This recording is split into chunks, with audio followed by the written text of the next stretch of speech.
I know everyone is talking about Venezuela today, but I want to stay with the question that's been on my mind.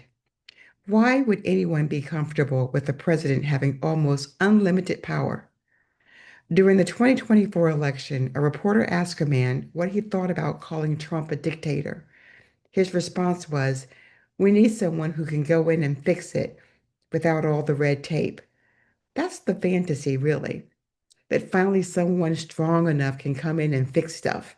They don't care how, just make it happen. He only is going to use that power against them, not us. And them meaning immigrants and woke people and people who don't look like them, pray like them, or think like them. We're living in a moment of economic anxiety, cultural change, social dislocation, and that's exactly when strong men emerge, saying things like, "I alone can fix it." They promise simplicity in a complicated world. They offer certainty instead of participation, and punishment instead of policy, and nostalgia instead of progress. I mean, you know what that is, right? Make America great again. It's seductive, it feels powerful, and it makes them feel like they're being saved. But I can tell you, it has never ever ended well. Not ever, not once in all of history. Germans thought Hitler would do it. Russians thought Stalin would do it. Iranians thought Khomeini would do it.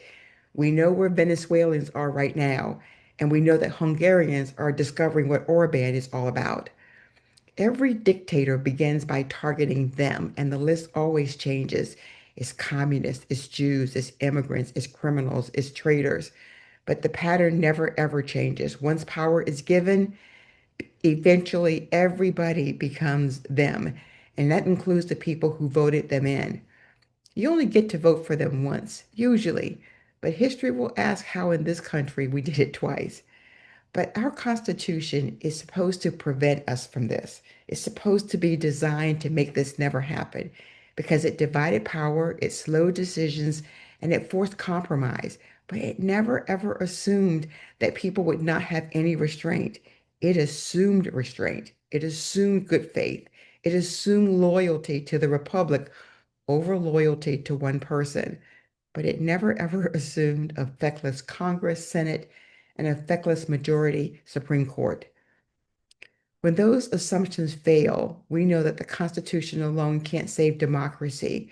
We, the people, must save it, despite the ones that got us here. I keep asking myself, what kind of people are willing to sacrifice their freedom so that someone else can be punished?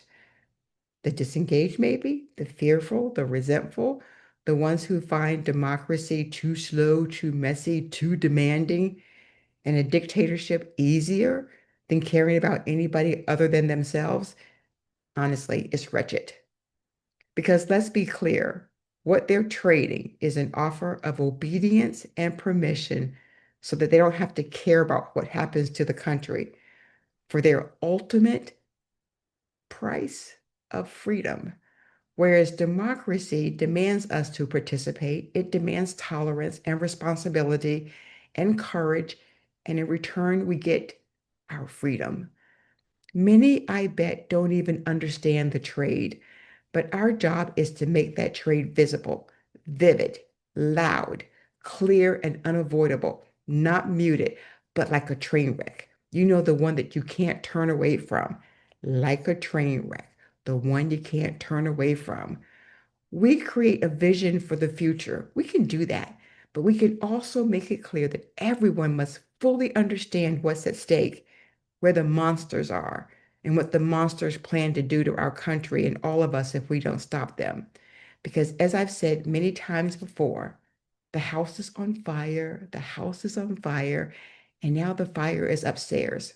So let's keep at it, getting stronger and louder every single day in solidarity and today in hopium.